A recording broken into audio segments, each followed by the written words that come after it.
سامنے رکھیے میں ایک انسان ہوں، مکلف ہوں اللہ کے ہاں، جواب دہ ہوں، رسپانسبل ہوں، اکاؤنٹیبل ہوں۔ کچھ چیزیں مجھ پر وارد ہوتی ہیں، کوئی مصیبت آ گئی، کوئی تکلیف آ گئی، کوئی بیماری آ گئی، کوئی نقصان ہو گیا، کچھ ہو گیا۔ اب نوٹ کرنا چاہیے کہ اس کے کچھ اسباب ہوں گے، مادی اسباب ہیں یا کچھ اور لوگ ہیں، کسی نے میرے گھر کو فرض کیجئے کہ کوئی نقصان پہنچانا چاہا ہے، اس نے کام کیا ہے، کسی نے مجھے اٹھا کے پتھر دے مارا ہے، تو یہ سارے فیکٹرز ہیں، لیکن یہ شے بالفعل مجھ پر نہیں وارد ہو سکتی اگر اللہ کا اذن نہ ہو۔ لاکھ سارے اسباب و وسائل ہوں اور لاکھ ساری دنیا ہو، ایک حدیث میں الفاظ آتے ہیں کہ اگر جان لے حضرت عبداللہ ابن عباس، اعلم ان الامت لو اجتمعت، کہ اگر پوری قوم جمع ہو جائے کہ تمہیں کوئی فائدہ پہنچا دے، نہیں پہنچا سکتے مگر اس بات کا جو اللہ نے تمہارے لیے طے کر دیا، اور اگر پوری قوم مجتمع ہو جائے تمہیں کوئی نقصان پہنچا دے، نہیں پہنچا سکتے۔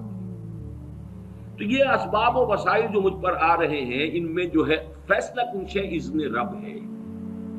تو میں یہ بھی کہہ سکتا ہوں مجھ پر یہ اس کی لائی ہوئی مصیبت آ گئی، اور یہ بھی کہہ سکتا ہوں کہ اللہ کی طرف سے مجھ پر آیا، وہ خیر ہو یا شر ہو، بالقدر خیر ہی و شر ہی۔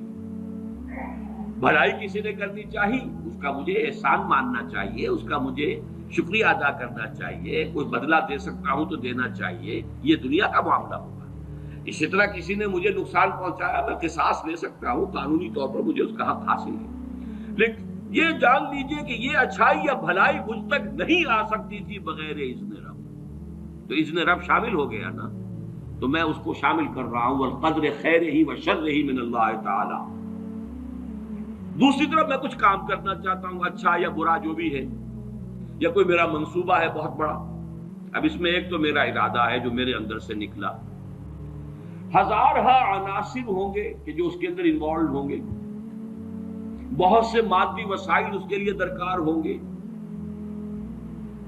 اسباب نہ ہو جمع تو یہ کیسے کام شروع ہو سکتا ہے؟ اسباب کرے جمع، خدا ہی کا یہ کام۔ یہ عزم تیرا، یہ مجھے الفاظ پھر یاد آ گئے، وہی اکبر الہ آبادی کے، یہ میرے دروس میں اشعار بہت آئے ہیں، اب کچھ ذہن سے اوجل ہو گئے۔ یہ عزم تیرا سعی سے دمساز ہو کیوں کر، عزم تو ہے، عمل کیسے ہو؟ اسباب نہ ہو جمع تو آغاز ہو کیوں کر، اسباب کرے جمع، خدا ہی کا ہے یہ کام، طالب ہو تو خدا سے، تو دعا ہی کا ہے یہ کام۔ یہاں پر بھی ایک فیکٹر ابھی اکبر الہ آبادی کی نگاہ سے بھی اوجل ہے۔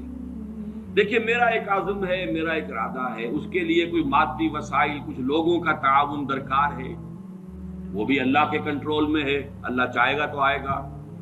پھر بالآخر کسی شے کا پورا ہو جانا، آخری درجے میں پھر اللہ کے اذن کا طالب ہے۔ یہاں تک کہ حضور نے فرمایا کہ جو لقمہ بھی ابن آدم کی حلق سے نیچے اترتا ہے، اب وہ سارا آپ نے اس کے لیے کمائی کی، محنت کی، وہ کھانا پک گیا، آپ کی اہلیہ نے پکا لیا گھر پہ، اب یہ لقمہ اتر رہا ہے، اس وقت بھی اللہ سے اذن چاہتا ہے کہ میں اس کے حق میں غذا کا کام دوں یا زہر بن کر لڑ دوں۔ لہذا میں یہ بھی کہہ سکتا ہوں کہ یہ کام اس طرح ہو گیا، میرے کرنے سے ہو گیا، ان اسباب سے ہو گیا، ان مددگاروں کی مدد سے ہو گیا، اور یہ بھی کہہ سکتا ہوں کہ یہ کام میں نے نہیں کیا، اللہ نے کیا۔ صرف جو ہمیں تلقین کی گئی ہے وہ یہ ہے، خیر وجود میں آ جائے تو اسے اللہ کی طرف منسوب کرو۔